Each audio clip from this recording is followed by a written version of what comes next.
Get ready, everyone, for this weekend is the one and only Stalheck weekend. And with us tonight, we have Darren Hazelnuts, all the way from Minnesota.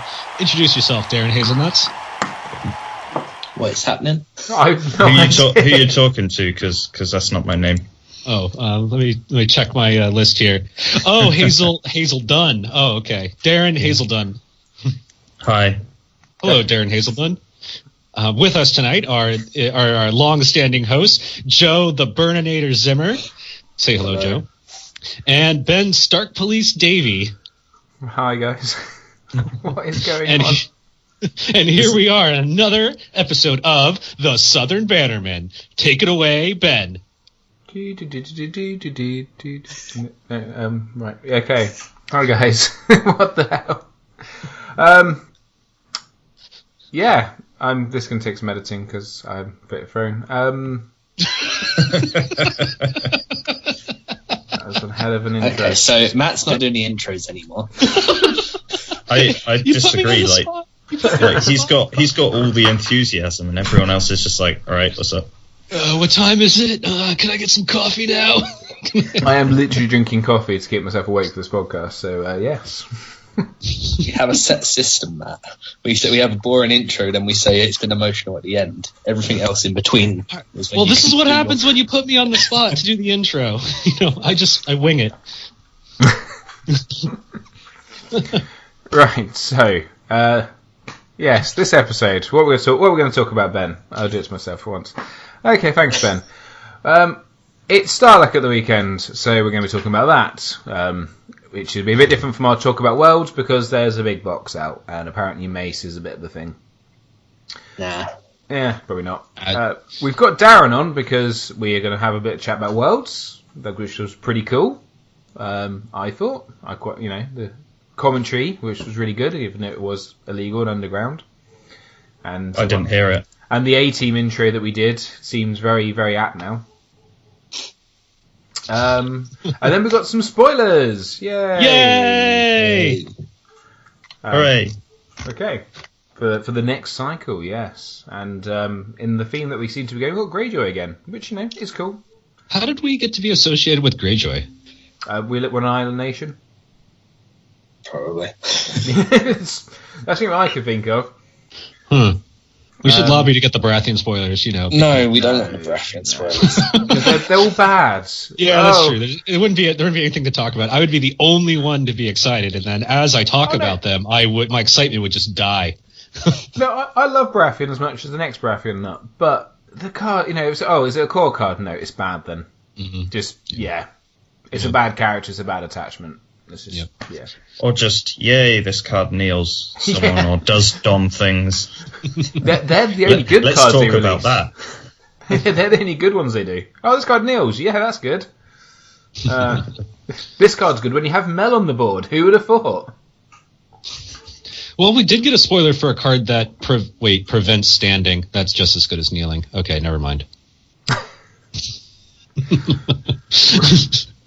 Right then, should we start with Worlds? Let's do it. So Worlds was good. Worlds was a thing. Darren, you were actually there. What was it like? I was. It was, on the whole, it was actually really, really enjoyable. To the point where I said before I left, I'm almost definitely going back next year, regardless of national championships or not. That seems to be a recurring theme from other systems of podcasts I've listened to where people went to Worlds as well.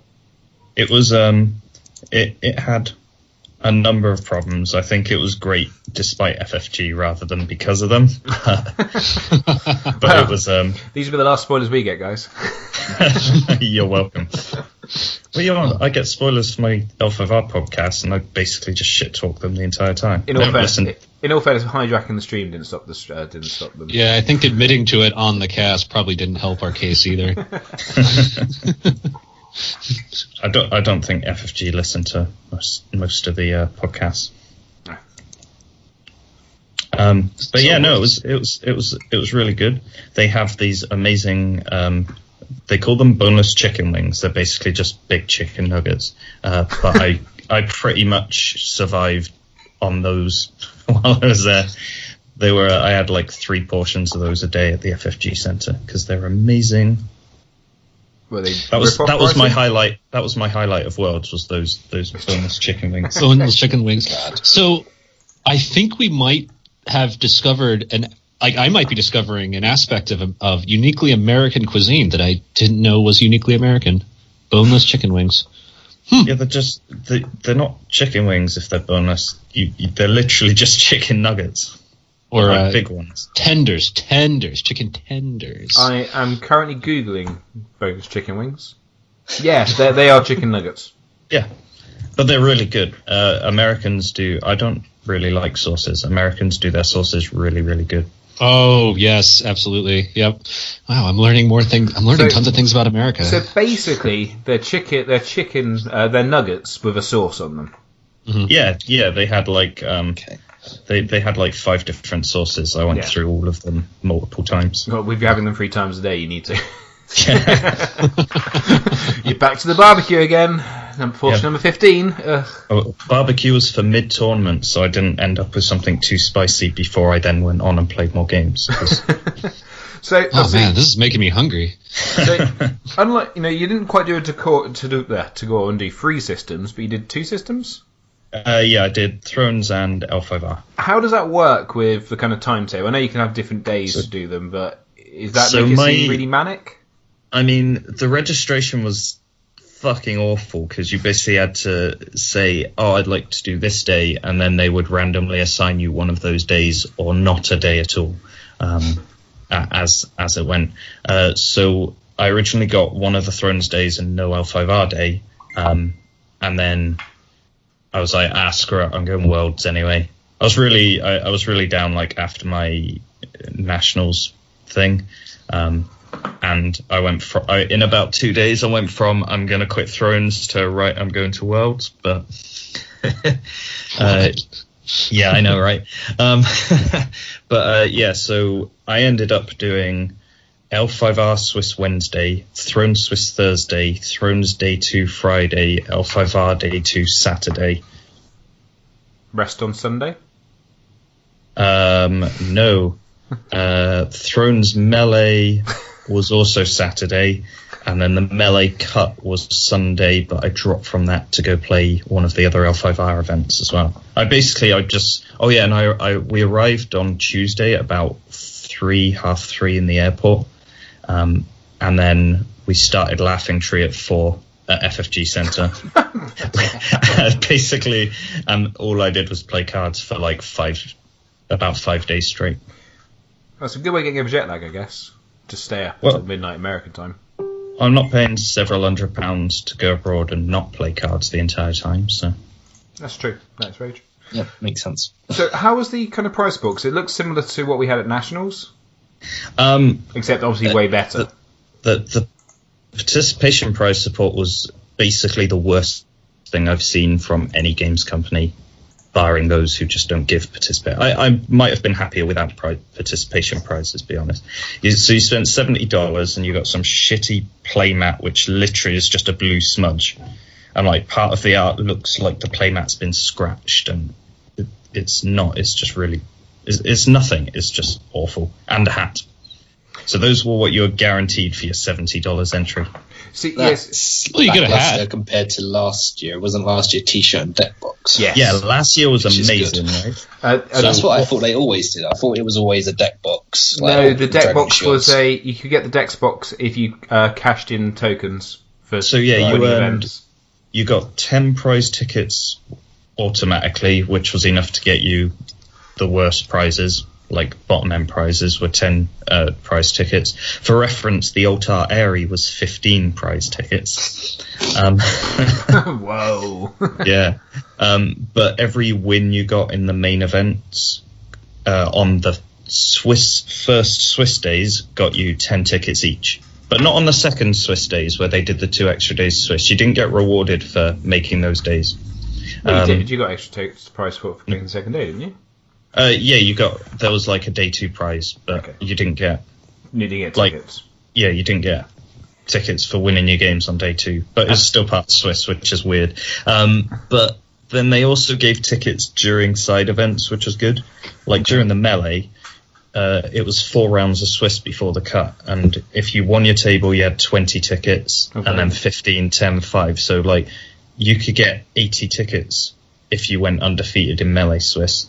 If you went undefeated in throne Swiss, you would end up with 70 tickets. In Joust Swiss, sorry. The other thing to point out here, which mostly affects other systems, I'm not sure how, I can't remember the L5R one was, but obviously you only got one card for each event, didn't you, that you entered? Oh, you got one promo, so you get one Valor, you got one Togashi Kazui in Thrones, L5R even. But you could use your prize tickets to buy additional ones. But whereas last year you got a full playset. Yeah, that's really good.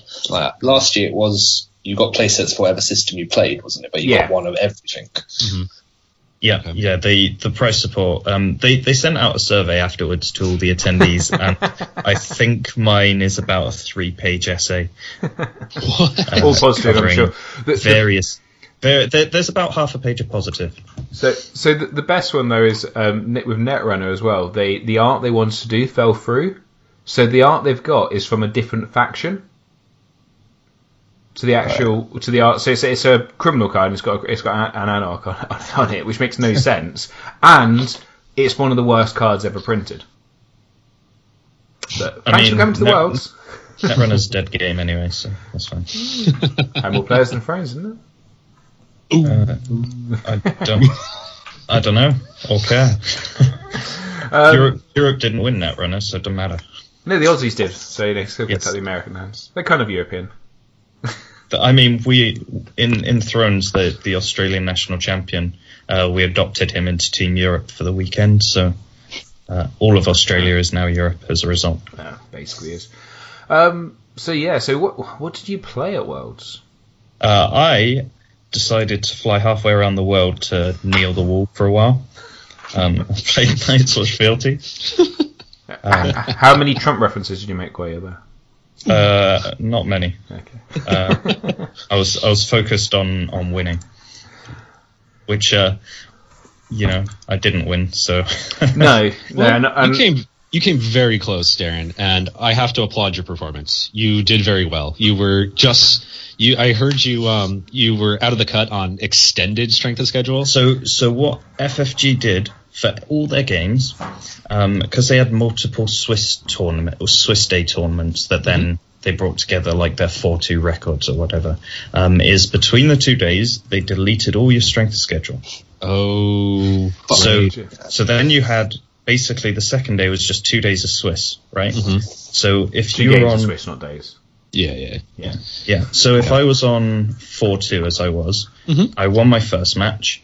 So the guy I've played against is now 0-1. So then he lost his second match as well. So he finishes 0-2 for that day, and my strength schedule is fucked. Yeah.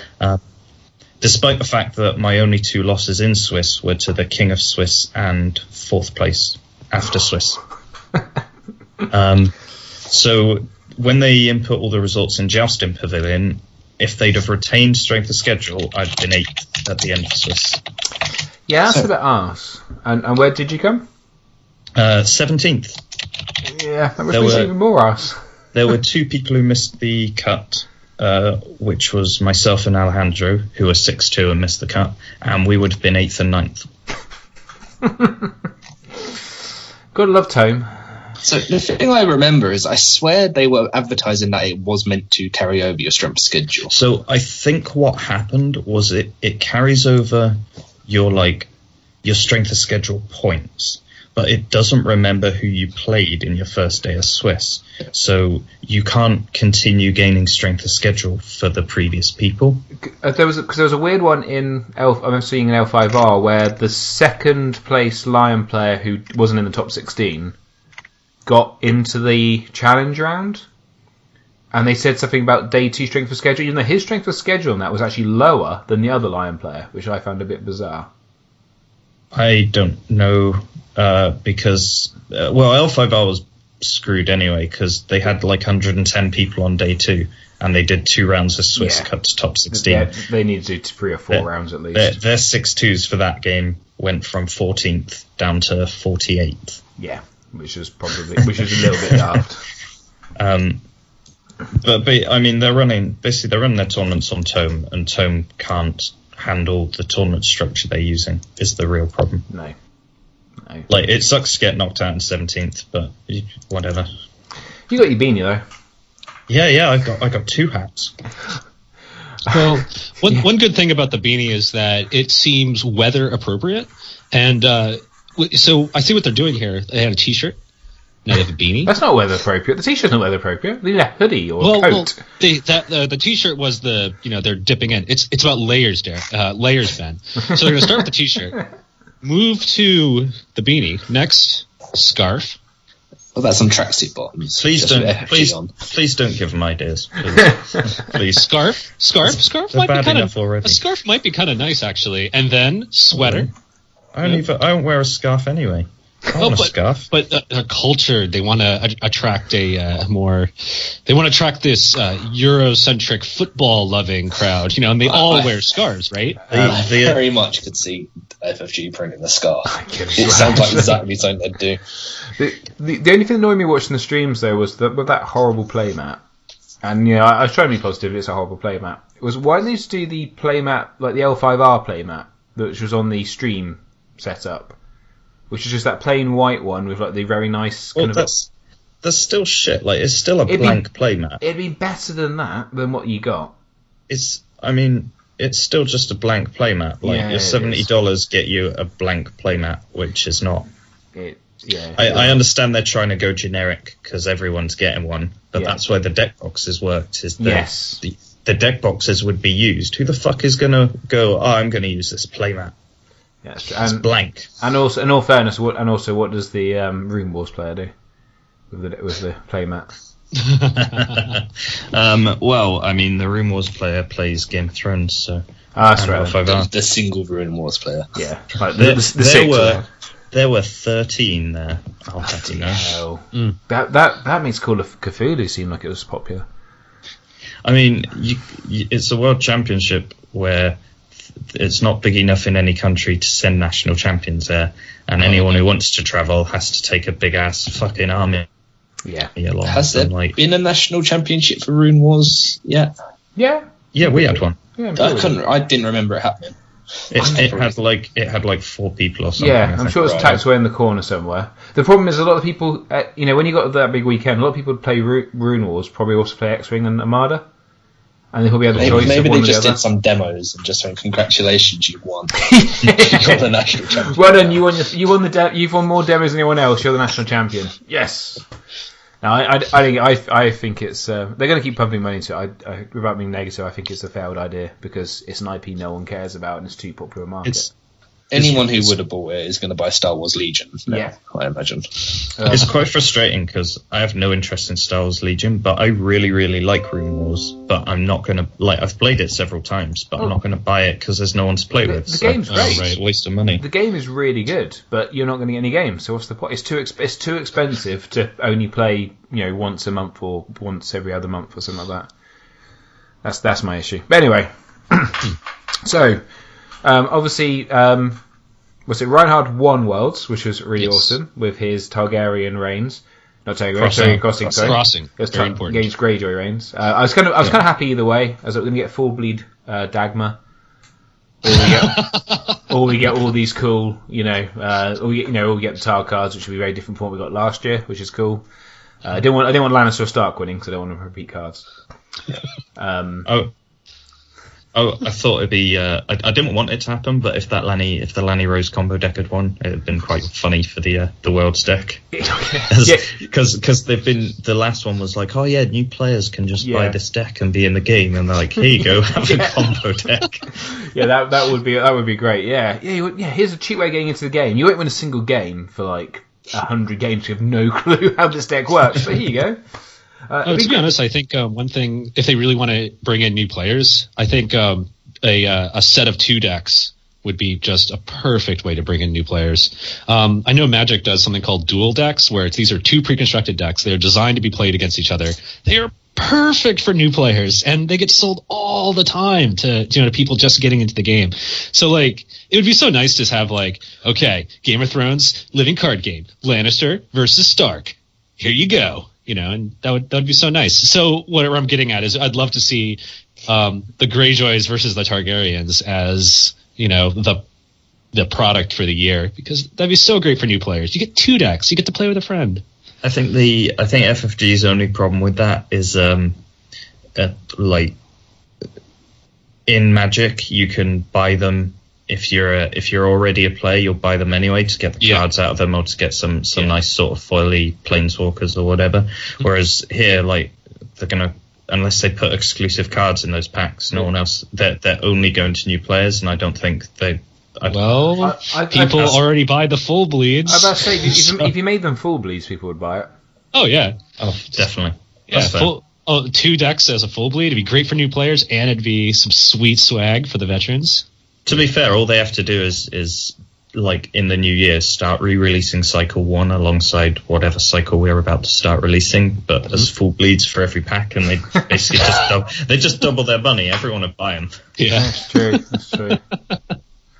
But it will be nice to be seeing some nice full art Daenerys's and Drogo's and Plazas of Pride, Nightmares. I reckon the full art Danny's going to suck just because of the art itself. Yeah, it's a very horizontal image, so we'll see how it translates. It's just going to be zoomed in. That was my problem with the Otherworld deck. Some were good.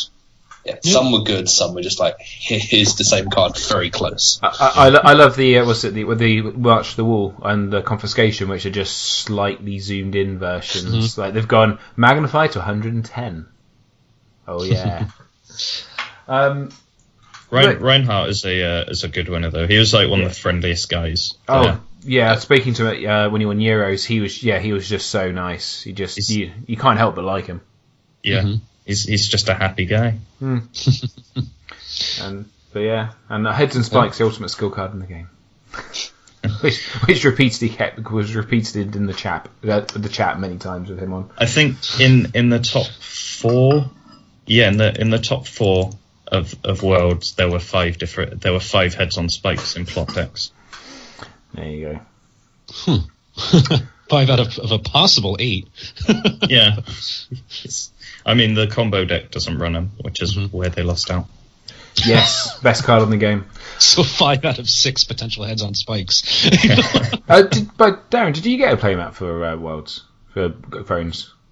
I got a playmat for Thrones. I'm not keeping a playmat for Thrones because my trip was funded by, or about half funded by someone else in exchange for all my prizes, basically. Okay. I don't think you're losing out there, buddy.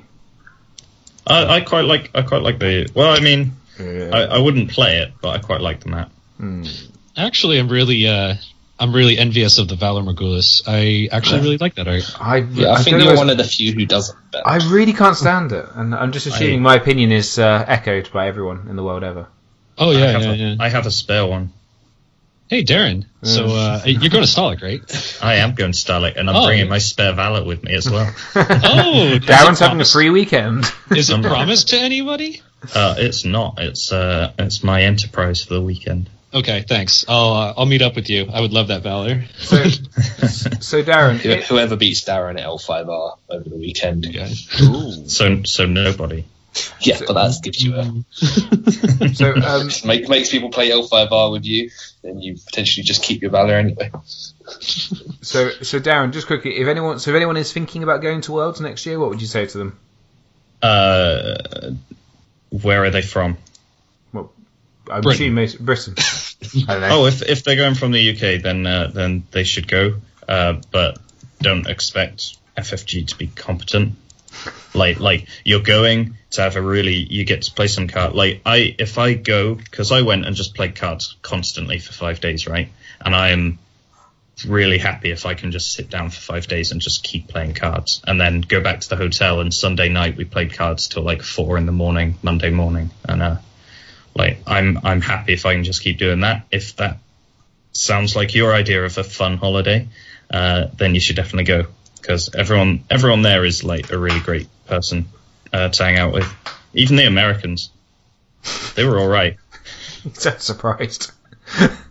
I think by the end of the first day, I'd had 3 or 4 different people say, "Hey, you're okay in person." They're not wrong. Yeah, it was fun. Cool. You should definitely go, but don't expect to make your money back. No, there are some people. There are some people who reckon you can make your money back for the prize support, but although I do know what's it with Netrunner, one of the 15 credit ones with ticket prizes was going for £65 on eBay. That's I mean, with all because I did pretty well in the 2 events, right? I went 6-2 between 2 events, made no cuts. I made the melee cut, but dropped from it. With all that, I was able to buy like an acrylic an L5R acrylic stronghold, like 4 full art champions, some keeper initiates, an extra Valor. Another day 2 promo for Thrones, the Fealty Crossing double-sided acrylic thing. Oh, is that what that is? Yeah, it's really nice. And like a playmat as well. Like I got a lot of stuff out of it. If I wanted to just sell everything, I'd probably make most of my money back, I guess. But yeah, that's good. So on the side tangent, do you reckon the strongholds are going to come down in price now on eBay? Maybe a bit.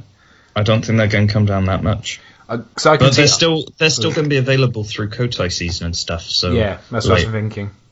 But we're a Thrones podcast, right? Oh, yeah, we are. Yes. You didn't get the Starkhouse card? No, what? I didn't even see it there actually. I don't think they had it. That's interesting. Maybe this one is actually rare and hard to get.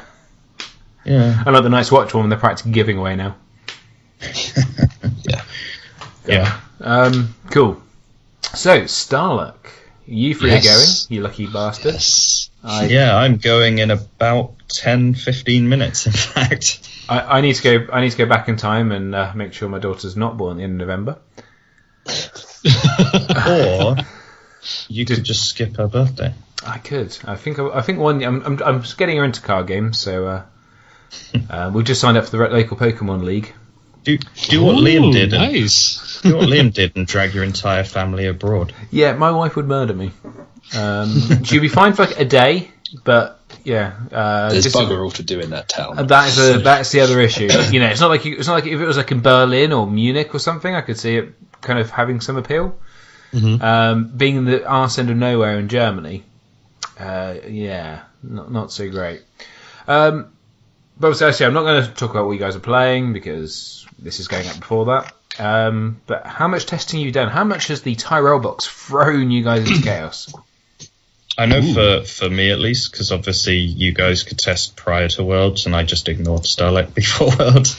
In the last week, I got 2 different playtesting sort of mini groups from people I met at Worlds, and we've just done like solid trying to get a fucking deck sorted, because we built a deck and went, oh, this is bad, and built a new deck and went, oh, this is bad, and then Mace Hightower showed everyone that it was bullshit. I hear that's a combo to watch out for. I've basically been working from home since I got back from Worlds, doing very little work and very much playtesting. Working from home a lot of on-air confessions are happening today. Let me just clarify: every piece of work that needed to be done has been done. Has it been done well, though, Darren?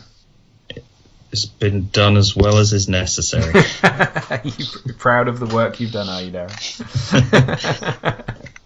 But yeah, I think we sort of finalised a deck last night or this morning. Okay. If I'm not happy with it when I arrive, I'm just going to play Nico's Lanny Crossing anyway. But yeah, that thing seemed pretty strong. Yeah. It's a very good deck. Yeah. Okay. Well, what about you two? Have your testing gone well? Played lots of games, and I think I'm playing a deck I don't even have all the cards for at this point, and I've only played about 5 games within the last few days. Yeah, I'm having ups and downs myself. I'm down to about 2 decks, but after talking to the lovely Tony Makos last night, I feel like I could be convinced to just play Baratheon Alliance. I was about to say, surely both those decks are Baratheon anyway, aren't they? No. Is it? All aboard the Tyrell Express for me. Is it the Baratheon Dragon Kraken deck? I could play that, or I could just throw together whatever I come up with, like Baratheon Sun Rose, just to be different. I actually played against Gabby's Barra Alliance deck at Worlds a couple of times, in friendlies. It's worrying how consistent that 75 card deck is. It is just a good deck. Yeah, it seems to me that a lot of the big characters are kind of interchangeable. For example, Victorian Greyjoy with Robert Baratheon, both have Intimidate, kind of interchangeable. You've got 3 copies of Sir Barristan Selmy, just big renowned guys, and then 3 X's of even little things like Eerie, to really increase that consistency. Like in a Targaryen deck, you never see Targaryen with more than 1 Eerie, but in this Alliance deck, he's got 3 of them. So way to go for consistency. That's because it's basically Banner of the Stand and Banner of the Saves plus location control. Yeah, you play big guys, you stand them, and you save them. Sounds good. Yeah. Yeah. So I could be convinced to play that. Do it. Well, it'll take some convincing. That was it's Barra. It's not going to take much convincing. The convincing could take the form of a Valor Morghulis alternate art card. I'm not convinced making you play a good Barra deck at Stalheck is really worth my my Valor art. Well, I'm trying. Basically, anyone just needs to come up to you, maybe give you a beer and go, so how about Barra? Then you'll start talking about Barra for an hour. Then you'll go, I want to play Barra again. I caught a rumor that a similar thing happened to Sam Bratz, that he was deciding between some other deck and Stark Direwolves, and apparently beer was involved, and then he was encouraged to play Direwolves, and he made the cut. It was a good deck, in all fairness. Yeah. Well, I've played against it a bit this week. That's trying out myself. It's been interesting. Post Worlds week always annoying. I'm just playing all the decks that are at Worlds. Awesome. Yeah, that's fun because all I've done on Iron Throne apparently is play against Tyrell. You played 2 games against Stark, you liar. 1 game against Stark, right? No, we played 2 games. Did we? Yeah, because the first one didn't know it was you. Oh, right, yeah, that's right. You changed it. It wasn't. Octagon is better, so it confused me. Yeah, no, I changed. The damn Americans were spying on me before Worlds, so. And in all fairness, it's not better anymore. Octagon was better. No comment. Although Octagon was better, might be a new username. I miss Octagon. But I think that's good testing. If all I do is play against Tyrell, because that's going to be about half the field at Stalheck, right? I've got this theory that Mace isn't going to be as popular as everyone thinks because of everyone's going to think it's popular. Yeah, I think it's going to become a bit of a reverse situation where people are more trying to prepare to deal with Mace decks, so he's not going to be as big in the field as people expect. Yeah, I'm still not buying the gates doesn't stop him. Oh, yeah. Rules. Nothing stops him unless you give him his calcium. Yeah, milk. 3 times milk. Yeah.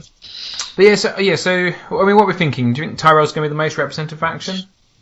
Because I think Lanny was last year, wasn't it, after their big box came out? I know Lanny was in a better situation than Meta was. I don't think they got... If they were the most represented, I'm pretty sure it wasn't due to Reigns last year as well. Because I remember only playing 1 Lanny Reigns all day, and I think maybe 1 made the cut. Yeah, Reigns wasn't quite popular yet. People hadn't realised how amazingly good it is. I played against it once in the Swiss and I smashed it, and I was like, this is really underwhelming. This isn't going to be a very good deck. People worked out how to actually play it. Well, one thing that is worth noting is that the sweet economy cards of this cycle weren't out yet. We didn't have Great Halls and 2 gold locations, out when Reigns first came out. So there's that. I think Greyjoy are going to be the most represented because they're a good answer to Hightower anyway, and they're just they haven't got any worse. It's also worth noting that at Worlds, even though the stories that came out of Worlds were Lord of the Crossing and freaking Hyper Viper, it's worth noting that of the top 16, 4 of them were Greyjoy, and 3 of those 4 were Greyjoy Reigns of Castamere. It's also worth noting that if you look a little bit beyond the top 16, we have Alejandro Pantoja playing Greyjoy Reigns. We had Tagore playing Greyjoy Reigns. We had Evan playing Greyjoy Reigns. We have Tom Malucci playing Greyjoy Reigns. So there were 4 Greyjoy Reigns just in the next 8 that didn't quite make the cut. So Greyjoy Reigns was still it placed very well at Worlds. That's I was going to jump on you saying Hyper Viper came out of Worlds. I think Worlds showed that Hyper Viper isn't a competitive combo deck. Not for that long at all. I think you can win your regional, because I think over regional, Joel did it if you play very well. But I think over Worlds, the length of that, there's just too many bad matchups that you'll bump into one. It loses to Rush. It loses to heavy location. It loses to Night's Watch stuff with high initiative. It loses to I think it loses to Greyjoy in general, because Greyjoy can rush even when they're Reigns. I don't most. I think most or all of them made the Day 2 of Swiss, and then one of them made the cut, and he got knocked basically straight out. The other issue as well. Sorry, James, because of the way the decks worked. The fact that all of them went to Day 1, anyone going to Day 2, kind of, I think might have potentially packed a card or two. I am certain that's the case. Actually, I know Jim Hansen slightly changed his deck a little bit for based on what he heard from Day 1. A couple of the Americans might have. None of the Europeans changed their decks to account for it. I know that. And it was the Europeans who sort of dominated Day 2, which was full of the Hyper Viper anyway. So I thought Day 1 was Hyper Viper. Yeah. Sorry. Day 1 and the Swiss days were like 1A and 1B or whatever. Day 2 was the 2 rounds of Swiss just before the cut. Oh, right. Okay. Oh, I see you saying. Sorry. So basically on that Day 2, when the 2 Swisses merged, all the Europeans they hadn't built their decks accounting for Hyper Viper, and they still just dominated. So has there been any explanation? The only thing I remember is that the Americans were saying they wanted to try and get it restricted, hence why they were playing it. But is there which is counterintuitive as to why they thought it was a good pick? It's also complete bollocks. They were playing it because they thought it would win, and it didn't. But why did they think it would win? That's what I'm unsure. I feel like the 2 tournaments we saw it win, it was largely by surprise as well. It's a lot more consistent now than it was then. It can go off turn 2 or 3. It doesn't need the long plan to sort of telegraph when it's going off. The long plan, if you see them long plan, they're going off next turn, but they don't need to do that anymore. Wheels within Wheels just made the deck so much more consistent. But I from chatting to one or two of them, I think they just thought it was a good call, because they thought everyone would be expecting the Wonder Woman deck, so would be packing the location control and that sort of thing, and they were going to get around that by not caring about location control, basically. But they failed. And Booker went to top 4 with the fucking Lanny Rose combo instead. The only Hyper Viper who made the top cut as well, that was the one we saw being an absolute idiot on stream, wasn't it? Yes, he tried doing the pre-plot, free first plot action, and almost getting DQ'd before the game started. Was he the guy who got crushed in the last round of Swiss on stream? No. Who was that?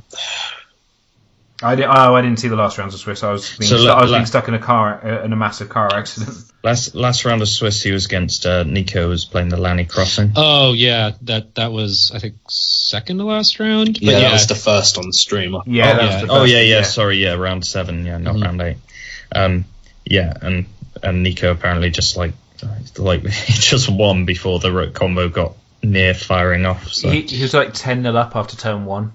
Yeah, I mean the Viper was having, the Viper player was having to defend challenges to stop him losing that turn. Yeah, on his Animal's turn. It was actually worth noting, Darren, that his Zach's Viper, it was in the process of going off. It's just that Niccolo was too far ahead that he had to defend challenges. Yeah, because I had to pop out at that point. I remember going, let's have a quick look at how the stream's going, and seeing the a Burman do a military, and Viper had to defend it or die. Yeah, this is this has not gone well. Yeah. Mm-hmm. It's just simple things as well. Like he goes, "Oh, that's Hyper Viper. Okay, open Winter Festival."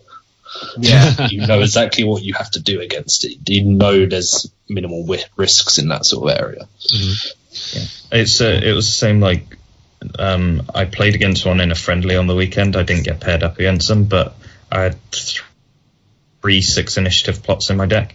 So assuming that they're not very obviously going to go off turn 2, I just start flipping 6 initiative on turn 3, then turn 4, then turn 5, because I'm able to make them go first that way. And then you just go Craven Milk, and then carry on winning the game. With Night's Watch, yeah. You got the good out. And also you got the chance if your Heads on Spikes hits the Viper in hand as well. That's the thing is 2 of those 6 initiative plots were hits. So yeah. And if you kill the Viper, the deck's obviously done. So yeah, because for some reason all those combo decks don't run Close Call or Ghost.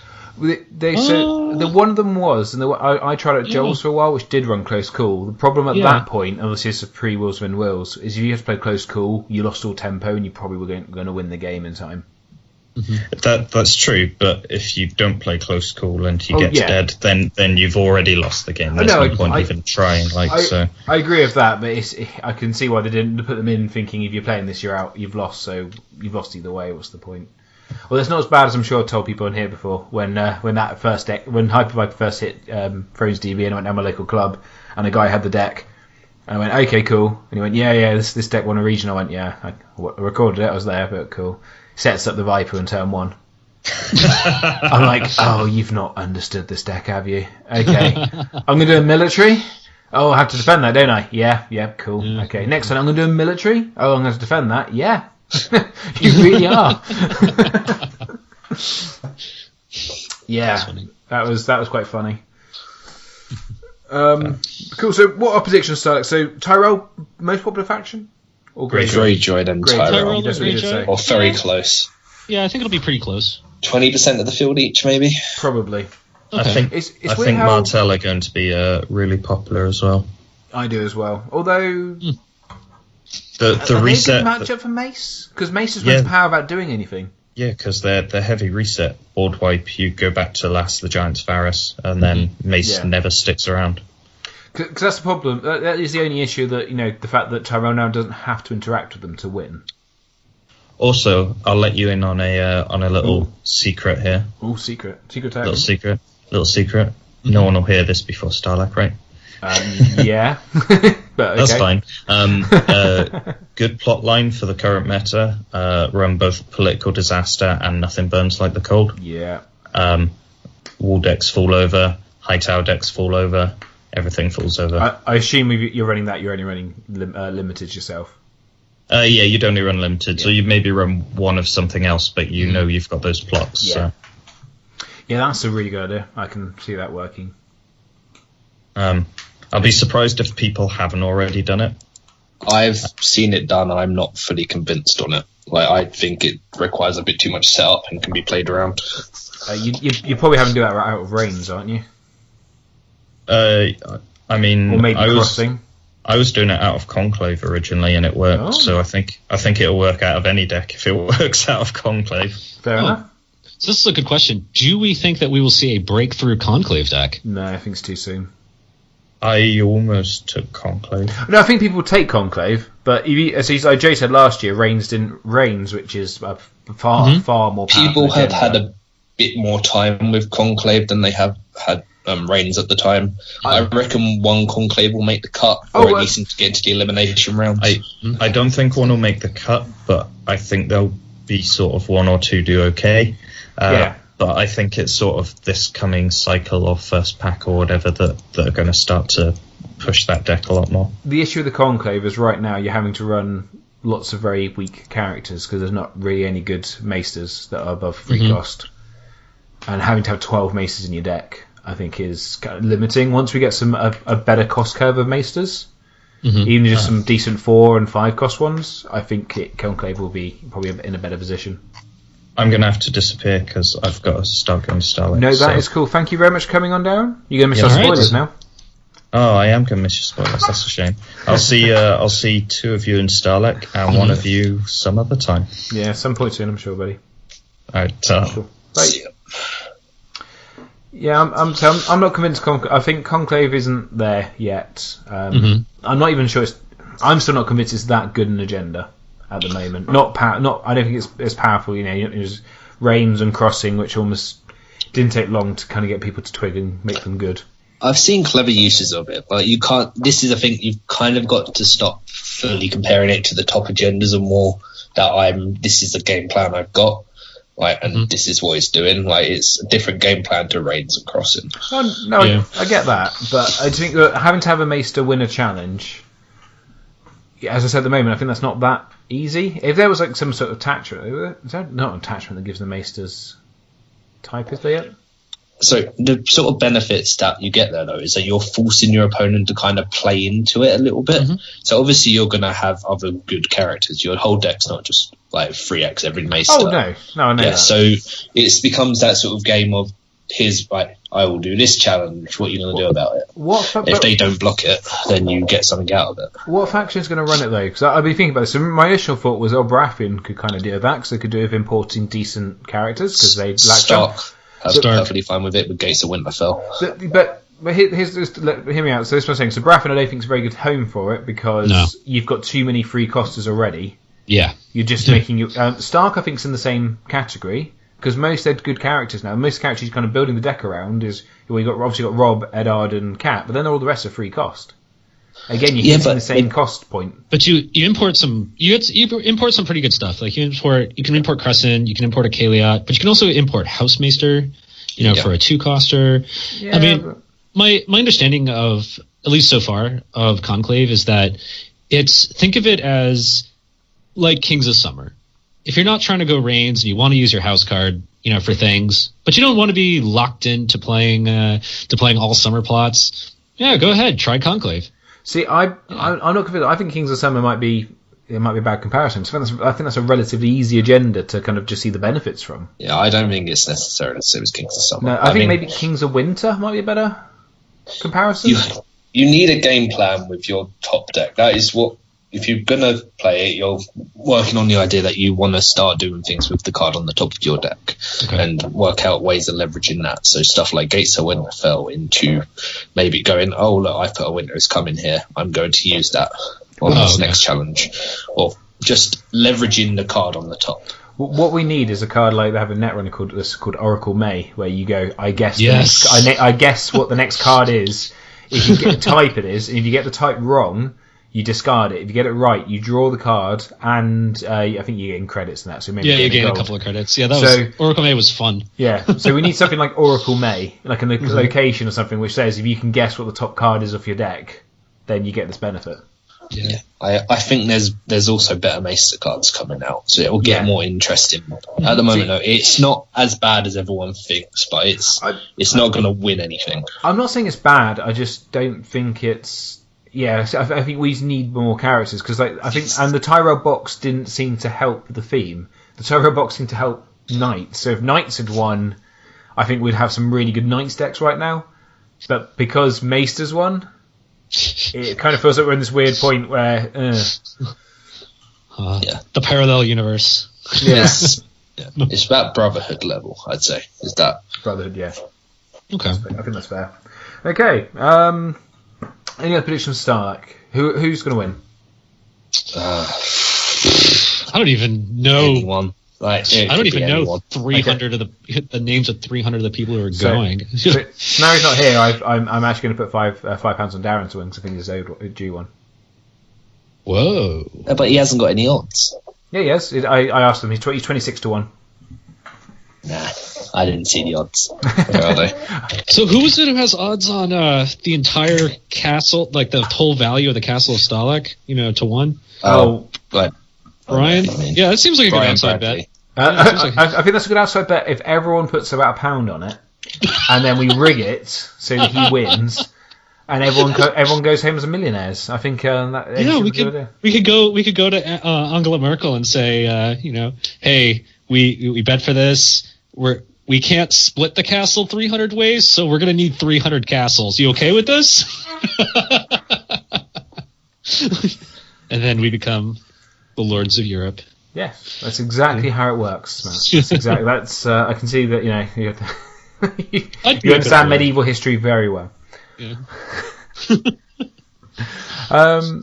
Any other? I'm trying to think any other things in Stalheck. It's a bit of a weird one because I don't feel like I've really delved and fully understood this Tyrell box yet.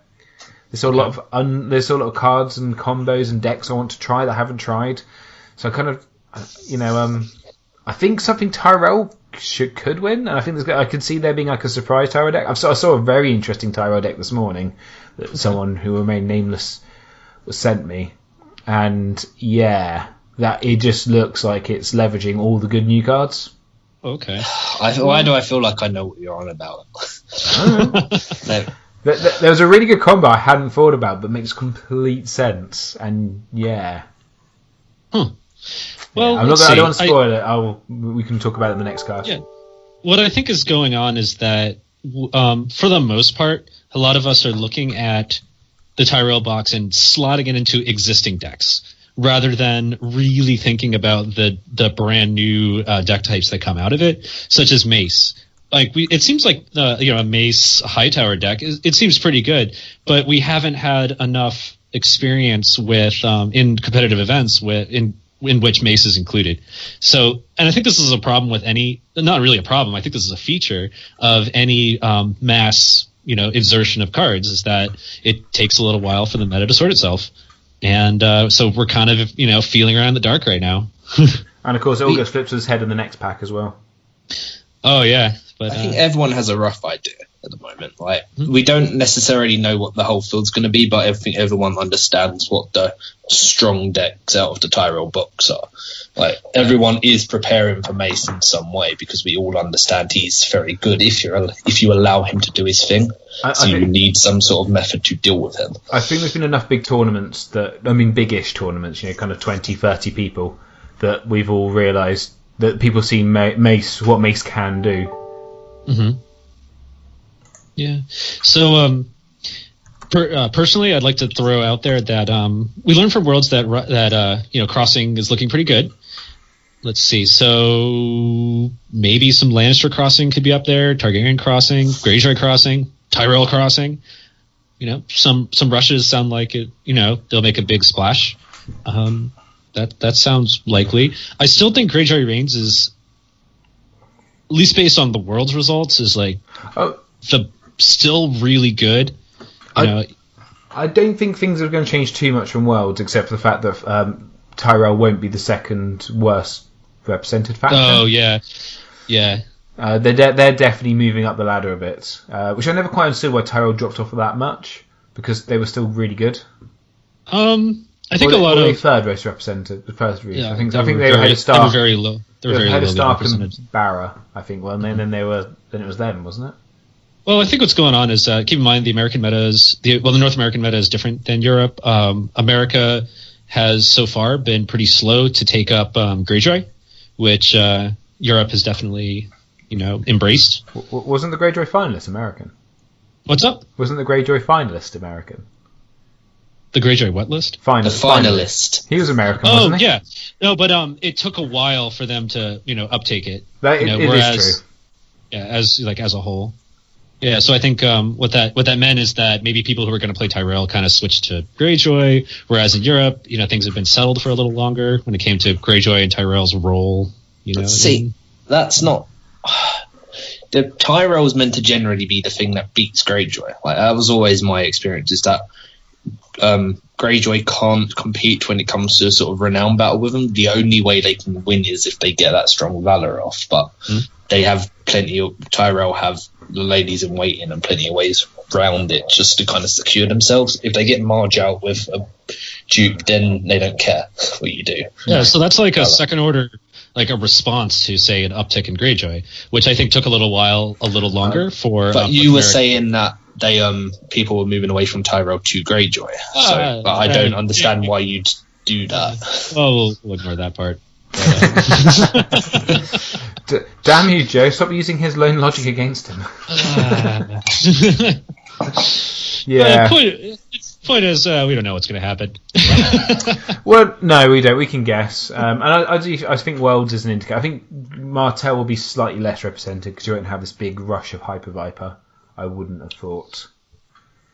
I think Martell will be third or fourth. I think they're gonna. The Bastard of God's Grace. I think people are going to work out clever things to do with that to boost the existing decks that already worked, and those decks already kind of beat stuff like Tyrell.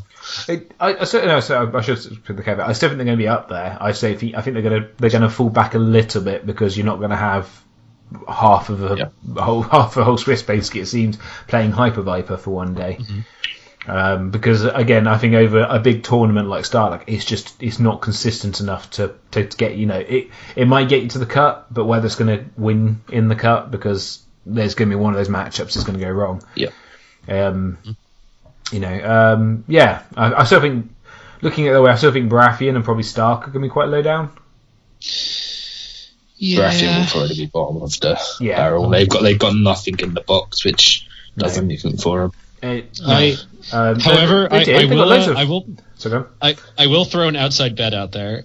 If Rush has like a significant uptake than what it was before, I think it is possible that there could be some breakthrough Baratheon. Lord Stannis has always been pretty decent against Rush. However, you have cards like Plaza of Pride and Highgarden and Courtier to really combat the Stannis counter, but there's an outside bet that Baratheon is always waiting in the wings for the right meta to come around. It's been waiting in the wings for almost a year now, because it's basically been since the halfway through Storm Camp season. Czech Nationals. Baratheon did very well. Why? It was like a heavy Martell meta, and Baratheon was just ready to go. For just that situation. It's always waiting to make its roaring return. They needed the next big box. Why Martell got it? I don't quite understand. Baratheon desperate needs. You can never fully snuff out the Lord of Light. No. Okay. But no. To say, I think Baratheon did get quite a few good cards in the Tyrell box, but they're all Tyrell characters. Is excellent. I think High Guardian Courtier is an excellent Baratheon card. Besieged, pretty good Baratheon. Yeah. Oh man, that Baratheon Alliance deck is starting to sound pretty good right now. Just go Baratheon Rose. It works. Trust me. Yeah, I've been trying that. I keep losing. Cool. Should we hit the spoilers or? Why not? Anything else to say for Stahlecks? No? Okay. Cool. Who's picking? Who's going to take the first card? Matt, as you ping them over? Sure. Alright. Let me get my spoiler graphic out here. Alright, so we have this loyal 2-cost location, and it's called Naga's Ribs. And it looks like a dinosaur, a giant dinosaur just died and then fell on its back and just laid out in the sun for a while, and then all that's left are its ribs. So this is actually a really neat card. It kind of enables something that's a little different, but yet it kind of enables something that's a little different, and it seems to be slotting into the Drowned God theme that they have going. All right, so 2-cost location, loyal, Naga's Ribs. For each character in your dead pile, Naga's Ribs contributes 2 strength to your total for dominance. Reaction. After a character is placed in your discard pile, move it to your dead pile. That's a really interesting effect, isn't it? So, I mean, it'll combine with the other card we're about to spoil. Mm-hmm. This seems quite good, because obviously we had the Tyrell box, you had the character you can kill to bring a character back. Right. So getting characters into your dead pile, rather than your discard pile, especially like a one-of. You've got one-off Theon. Why be running one-off Theon? I don't know. Die, you can bring him back. Adding to dominance, so after you Valor and you lose about 4 characters, you've basically now got an Iron Throne.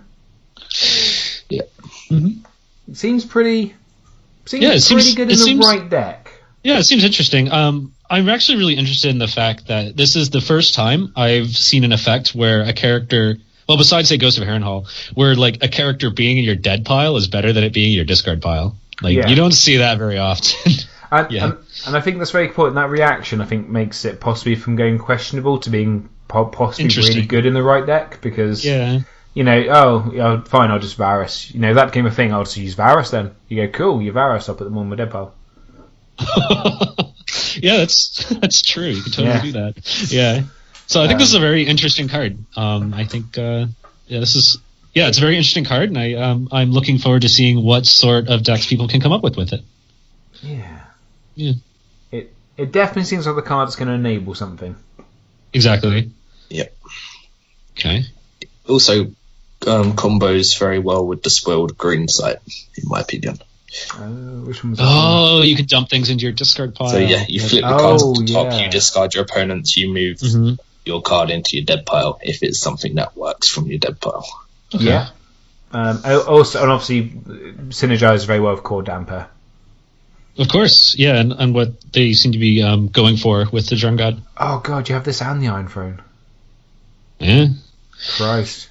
Yeah, what's Baratheon going to do? Yeah, Baratheon Dog gets worse. You can't even port this in, it's loyal. Damn it. Oh dear, yeah. Oh, it's Greyjoy Dom decks. Interesting. All right. So speaking of power gain, we've got Acolyte of the Waves. This is a non-unique 2-cost, 1 strength power Monocon. We're back to the power Monocons. Yeah! I was getting good. I mean, Greyjoy were lacking some more of his power Monocons. Yeah, it's too bad. It would have been nice if this guy had like an intrigue icon. But all right, Acolyte of the Waves. He has the Drown God trait. Interrupt. When Acolyte of the Waves is killed, gain a power for your faction. What? That sounds great. So yeah. We've already got the other Drown God character, which when a character leaves your dead pile, gain a power. Right. So this guy, you want to get him put in the dead pile. So yeah, sounds great. You kill him, get a power, adds to your dominance with the Naga's Ribs. Yeah, it sounds great. And I do appreciate that this card kind of reminds me of Bastard Daughter. You know, it's like, hey, here's a chud that does something when it dies. Yeah, sounds great. Yeah. I mean, depending on what, it's a bit more situational because your Bastard Daughters are always good unless you've got no hand. Whereas this one early on, you potentially, especially if you have to set this up. Oh, okay, I'll do a military because if you kill it, I've now got power to claim. Oh yeah. So there's that downside. But after turn 1 or turn 2, then it's basically in the same boat as the Bastard Daughter. You sure you want to do that military? You sure you want to flip into Wildfire? Yeah. Well, it's not a forced interrupt. So if it's on turn 1 and you're looking at killing this guy, but you don't want to gain a power, you don't have to do it. But it seems neat. Seems like it's going along with this Drowned God thing that they're promoting for Greyjoy. Which is good because it's a theme they've kind of touched, and bar the Priest of the Drowned God, which are just good cards. We've not really had much support for it. Even Damper is kind of, who was a staple in core, has kind of gone out a bit and not been as popular. Yeah, they seem to be consistently and gradually increasing support for this Drowned God, thing that they've got going on, and it'll be nice to see what people come up with. Yeah. Cool. Joe? Not much to add, really.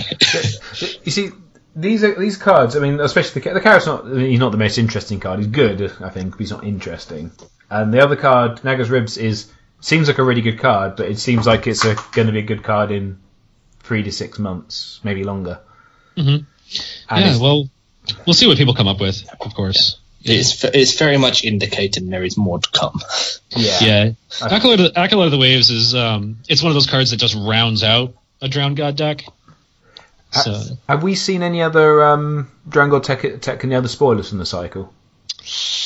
Have we? The only thing close we saw is that Dom card in the Asher pack. But that's not Drowned God tech. It just works with the ribs.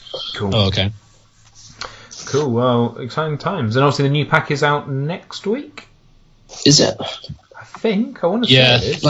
I don't know if it's just because Fantasy Flight haven't really been updating their page, but I haven't seen it say it was shipping now, unless I've just missed it. I caught a rumor that the weird bit is that it comes out on Thanksgiving Day in America, which is weird because no store is going to be open on Thanksgiving Day on release day. It actually says on the boat, and its US release has been removed. Yeah, because it's not no stores open on Thanksgiving. Yeah, I think they're kind of screwing out that page. I think at the moment, L5R's thrown over a bit of a loop. Yeah, that's fair. So, okay, maybe it's not quite out just yet. It's good because I'm still trying to get my head around what Validar Harris is actually going to do. I'm so worried about that card, man. Not in a bad way. I don't think it's going to be bad. Not in a, it's going to be bad for the game. Deck building's just going to become a lot more complicated. Yeah, that sounds like a good theme for a future episode. Is about resets and what they do and what you should do. Yeah. Well, cool. Okay. Well, I guess that's about it. So, yep. I guess all that leaves us to do is say to you two, good luck at the weekend. Thank you. Thank you. I'll be doing the far more important thing of going to pizza with my daughter for her birthday. Ooh, sounds delicious. What she asked for. I was like, really? Pizza Hut? Okay. Hey, pizza? Good girl. At least splash out, go Pizza Express or something. Whoa. That roll's going quite far. We've literally got a Pizza Hut that's like a 400-meter walk up the road. Pizza Hut is not bad. Like the way they do their crust. Yeah. Oh no, it's not. What are you on about? No, Pizza Hut's the worst. Pizza Hut's good. I mean, I just wish Domino's had restaurants you could eat in at Domino's or Papa John's. I wish one of those maybe the restaurant's better, but Pizza Hut is the lowest on the. Pizza Hut it's higher than Domino's, and then in America we have something even worse called Little Caesars. Matt, let's not say stuff we can't take back. Pizza Hut is not better than Domino's. I think the uniqueness of what they do with their crusts, although I might be thinking of American Pizza Hut, compared to American Domino's. So there might be something, Well, you know what I'm saying is Double Decadence base is the best base ever. You know what? We're just going to have an official, Southern Bannermen pizza throwdown, one of these days, and we will review. We'll have the rapid fire, comprehensive review of the major pizza chains, from Pizza Express to Pizza Hut to Domino's. We will have taste tests. We'll have blind taste tests. We'll have double blind taste tests. I've had so much pizza. I don't think blind taste will do much. I'll have James Wamsley telling me how I'm totally wrong, and then we will definitively... I wouldn't bring James on for a pizza contest. We'll just get a margarita and that'll be it. And we will know by the end of it because, we at Southern Bannermen, we're like that witch magazine. We just, we find the answers. We have top consumer advice. But aren't we just kind of ruining this because, KFC's the best? So. It's not pizza. No, but exactly, it's so good. It's even the best pizza restaurant. Well, that's how good KFC is. I find it very interesting that the Brits love their KFC. That's the best. Why do you not like KFC, Matt?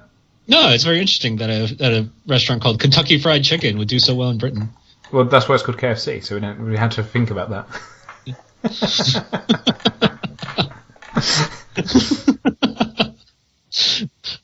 All right, so, as always, it has been emotional.